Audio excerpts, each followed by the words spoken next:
24 तास एक पाऊल पुढे.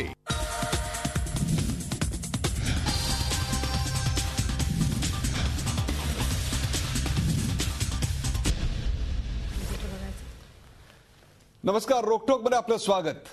महाराष्ट्राला चळवळीची परंपरा आहे. स्वातंत्र्योत्तर काळात समाजातल्या अनेक उपेक्षित आणि वंचितांना न्याय आणि आत्मसन्मान मिळवून देण्याचं काम या चळवळींनी केलेलं आहे. राज्यातल्या अशा महत्त्वाच्या चळवळींपैकीच एक अत्यंत महत्त्वाची चळवळ म्हणजे भटक्या विमुक्तांची चळवळ, त्यांना न्याय मिळवून देणारी चळवळ. उपरा या कादंबरीच्या माध्यमातून भटक्या विमुक्तांच्या वेदनांची अवघ्या महाराष्ट्राला जाणीव आणि परिचय करून देणारे आणि या वेदनांपासून मुक्तता करण्यासाठीच्या चळवळीत मोलाचं योगदान देणारे लेखक आणि नेते लक्ष्मण माने सध्या एका अत्यंत दुर्दैवी वादात अडकलेत. त्यांच्याच संस्थेत काम करणाऱ्या 5 महिलांनी, मागासवर्गीय महिलांनी त्यांच्या विरुद्ध लैंगिक शोषण केल्याची तक्रार दाखल केली आहे. ही तक्रार दाखल होऊन 10 दिवस झाले तरी लक्ष्मण माने गायब आहेत. त्यांचाही मोबाईल बंद आहे. मानेंना या प्रकरणात गोवलं जात असल्याचा त्यांच्या कुटुंबियांचा दावा आहे. मात्र हे प्रकरण न्यायप्रविष्ट असल्यामुळे याविषयी माध्यमांसमोर बोलायला ते तयार नाहीत. हे प्रकरण गुंतागुंतीचं का होत चाललंय? लक्ष्मण माने पोलिसांसमोर आणि समाजासमोर खुलेआमपणे आपलं म्हणणं येऊन का बरं मांडत नाहीत? मानेंना या प्रकरणात खरोखरच गवलं जात असल्याच्या आरोपात तथ्य आहे का? यात राजकारण आहे का? आणि त्याहीपेक्षा लक्ष्मण मानेंसारख्या पद्मश्री पुरस्कार प्राप्त व्यक्तींवर असे आरोप झाल्यानं भटक्या विमुक्तांच्या चळवळीवरच नव्हे तर एकूणच चळवळीवर नेमका काय परिणाम होऊ शकतो, यासारख्या प्रश्नांचा वेध घेऊया चळवळीची लक्ष्मण रेषा या खास कार्यक्रमात.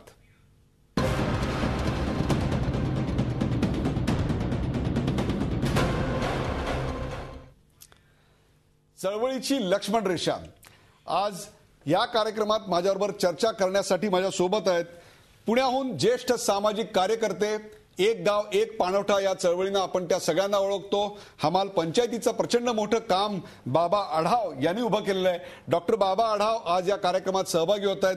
डॉक्टर बाबा आढाव, आपलं स्वागत. आज आपल्या डोळ्याचं ऑपरेशन झालेलं असतानाही आपण या कार्यक्रमात सहभागी होत आहेत. प्रथमच झी 24 तासच्या सर्व प्रेक्षकांतर्फे आपल्याला लवकरात लवकर आराम पडो आणि तुमची दृष्टी समाजाला मिळो अशी विनंती या ठिकाणी मी करतो. माझ्या सोबत पल्लवी रेणके आहेत. पल्लवी रेणके पुण्याहून आहेत, ॲडव्होकेट आहेत, सामाजिक कार्यकर्ते आहेत. त्यांची याविषयीची काही ठाम मतं आहेत तीही आपण आज जाणून घेणार आहोत. आणि माझ्यासोबत मुंबईच्या स्टुडिओमधनं आहेत डॉक्टर साधना महाशब्दे. डॉक्टर साधना महाशब्दे या कायदेतज्ञ आहेत. अशा अनेक प्रकारचे खटले त्यांनी लढवलेले आहेत.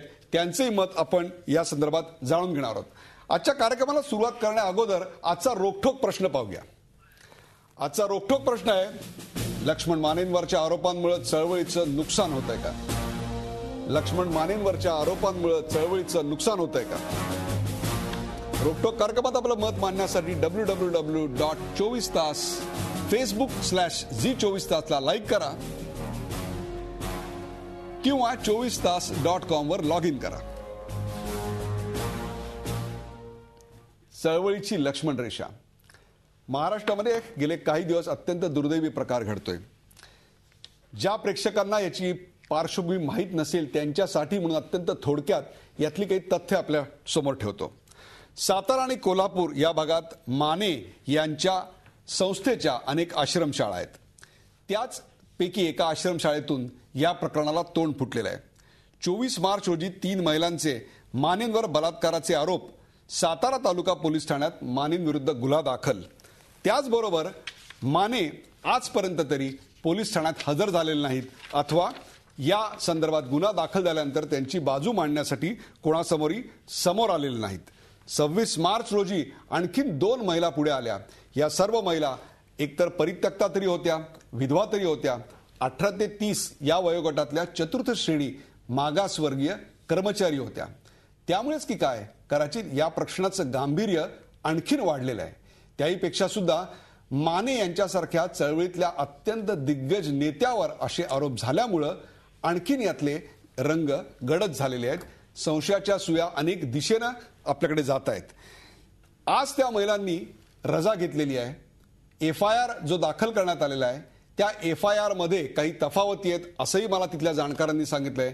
आज दिवसभर मी साताऱ्यातल्या अनेकांशी बोलत होतो, कायदेतज्ञांशी बोलत होतो, सामाजिक चळवळीतल्या लोकांशी बोलत होतो. आमचे रिपोर्टर्स त्या भागात आहेत, त्यांच्या कुटुंबियांच्या मी संपर्कात होतो. सामाजिक चळवळीत कार्यकर्त्या ज्या आहेत त्यांच्याशी संपर्कात होतो. त्यातून काही धागे दोरे जोडण्याचा प्रयत्न केला. काही ठिपक्यातून काही आकृत्या निर्माण होत आहेत का, काही नेमकं स्पष्टता समोर येते का, याचाही आज मी प्रयत्न करत होतो. परंतु आतापर्यंत तरी माझ्या समोर कोणत्याही प्रकारचं असं ठोस असं काही विधान करण्याजोगं, तुम्हाला माहिती देण्याजोगं आलेलं नाही, ही वस्तुस्थिती आहे. या कार्यक्रमाला सुरुवात करताना पहिला प्रश्न घेऊन मी जातोय पल्लवी रेणके यांच्याकडे. पल्लवी रेणके, लक्ष्मण मानेंवर जे आरोप झालेले आहेत त्या महिलांना भेटण्यासाठी आज माझ्या माहितीप्रमाणे तुम्ही साताऱ्याला गेलेला होतात आणि सातारला तुम्ही त्या महिलांची भेट घेतलीत का? त्या महिला तुम्हाला नेमकं काय म्हणाल्या? त्या आरोपांबद्दल नेमकं तथ्य काय आहे? नमस्कार. सर्वप्रथम मला आपल्याला सांगायचं की जी काही घटना सातारामध्ये घडलेली आहे, साताराच्या आश्रमशाळेमध्ये घडलेली आहे, ज्या 5 महिलांबरोबर घडलेली आहे, ती फार निंदजनक आहे, ती फार अतिशय वाईट आहे, हृदयद्रावक आहे. आतापर्यंत या महिलांच्या पाठीशी कोणी खंबीरपणे उभं राहिलं नव्हतं किंवा झाला होता असा प्रश्न की लक्ष्मण माने काकांच्या बाबतीमध्ये समाजात, राजकीय वर्तुळामध्ये एक प्रकारची प्रतिष्ठा आहे, त्यांना मानणारा एक वर्ग आहे. त्याच्यामुळे या प्रकरणाकडे बायस पद्धतीने बघितलं जात होतं. म्हणजे महिलांच्या तक्रारीकडे तर लक्षच दिलं जात नव्हतं. झी 24 तास, एक पाऊल पुढे.